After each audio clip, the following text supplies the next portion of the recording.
Kids pop TV में आपका स्वागत है। मित्रों, आज हम आपको सुनाएंगे राजा भोज और ब्राह्मण की बुद्धिमानी की कहानी। आज की कहानी बड़ी ही ज्ञानवर्धक और मोटिवेशनल है। तो चलिए चलते हैं कहानी की तरफ। बहुत समय पहले उज्जैन में महान राजा भोज का शासन था। उनकी प्रसिद्धि दूर दूर तक फैली थी क्योंकि वे न्यायप्रिय और प्रजावत्सल राजा थे। उनके दरबार में बड़े बड़े विद्वान और वीर योद्धा उपस्थित रहते थे। लेकिन एक दिन कुछ ऐसा हुआ जिसने राजा भोज को अचंभित कर दिया और उन्हें एक अद्भुत रहस्य की खोज पर भेज दिया। एक दिन एक निर्धन ब्राह्मण राजा भोज के दरबार में पहुंचा। उसकी आंखों में अद्भुत चमक थी और चेहरे पर गहरी शांति। वह गरीब तो था, परंतु उसकी बुद्धिमानी का हर कोई लोहा मानता था। ब्राह्मण ने राजा भोज से निवेदन किया, महाराज, मैं आपसे एक अनोखी मांग करने आया हूँ। मुझे सोने की धूल चाहिए। राजा भोज को यह सुनकर बड़ा अचरज हुआ। उन्होंने सोचा, सोने की धूल? ऐसा कभी किसी ने नहीं मांगा। राजा ने कहा, हे ब्राह्मण, सोना तो हम दे सकते हैं, लेकिन सोने की धूल कहाँ से लाएंगे?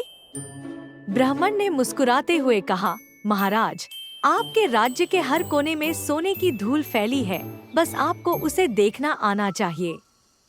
राजा भोज की जिज्ञासा बढ़ गई। उन्होंने तुरंत अपनी सेना और मंत्री बुलाए और आदेश दिया कि राज्य के हर कोने में जाकर सोने की धूल खोजी जाए। पूरे राज्य में खोज हुई, परंतु सोने की धूल कहीं नहीं मिली। परेशान होकर राजा भोज ने ब्राह्मण से पुनः पूछा, हे विद्वान ब्राह्मण, यह कैसी पहेली है? हमारे राज्य में सोने की धूल कहाँ है? ब्राह्मण ने हंसते हुए कहा, महाराज, सोने की धूल साधारण धूल नहीं है। यह धूल आपकी प्रजा के सत्कर्मों और पुण्य से पैदा होती है। आपके राज्य में लोग परोपकारी, सत्यवादी और धर्म का पालन करते हैं। जब वे दूसरों की भलाई करते हैं, तब उनकी मेहनत और पुण्य से सोने की धूल बनती है, जिसे केवल बुद्धिमान ही देख सकते हैं। राजा भोज अब और भी चकित थे। उन्होंने ब्राह्मण से पूछा, तो क्या यह धूल केवल बुद्धिमानों को ही दिखाई देती है? ब्राह्मण ने एक जादुई मंत्र उच्चारित किया और अचानक राजा भोज की आंखों के सामने अद्भुत दृश्य प्रकट हुआ। उन्हें पूरे राज्य में सोने की धूल चमकते हुए दिखाई देने लगी। हर किसान, व्यापारी, सैनिक, साधु, जो भी धर्म पूर्वक जीवन जी रहा था, उनके चारों ओर सोने की धूल बिखरी हुई थी। यह दृश्य मंत्रमुग्ध कर देने वाला था। राजा भोज अब समझ चुके थे कि ब्राह्मण ने उन्हें सिर्फ सोने की धूल दिखाने के लिए नहीं, बल्कि यह बताने के लिए बुलाया था कि राज्य की समृद्धि केवल धन से नहीं, बल्कि प्रजा की सच्चाई, मेहनत और परोपकार से होती है।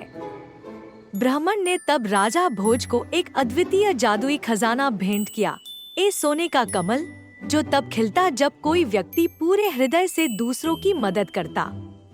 उस कमल की पंखुड़ियों पर सोने की धूल जमी होती, जो तब गिरती जब कोई व्यक्ति बिना स्वार्थ के पुण्य कार्य करता।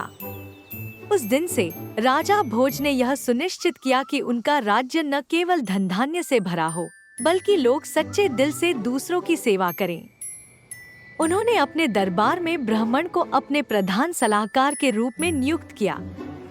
ब्राह्मण ने राज्य की नीतियों को सुधारने में राजा भोज की मदद की, ताकि प्रजा का जीवन सरल और सुखमय हो सके।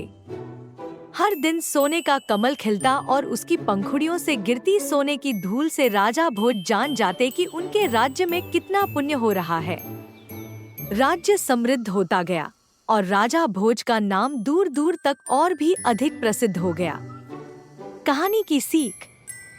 इस कहानी से हमें यह सीख मिलती है कि असली संपत्ति सोने चांदी में नहीं होती, बल्कि परोपकार, सच्चाई और दूसरों की भलाई में होती है। जैसे जैसे हम अच्छे कर्म करते हैं, हमारी जिंदगी में अदृश्य सोने की धूल बढ़ती जाती है, जो हमें सच्ची समृद्धि और शांति देती है। इस तरह राजा भोज और ब्राह्मण की बुद्धिमानी की कहानी ने यह संदेश दिया कि वास्तविक धनी वही होता है, जो अपने कर्मों से समाज को समृद्ध करता है।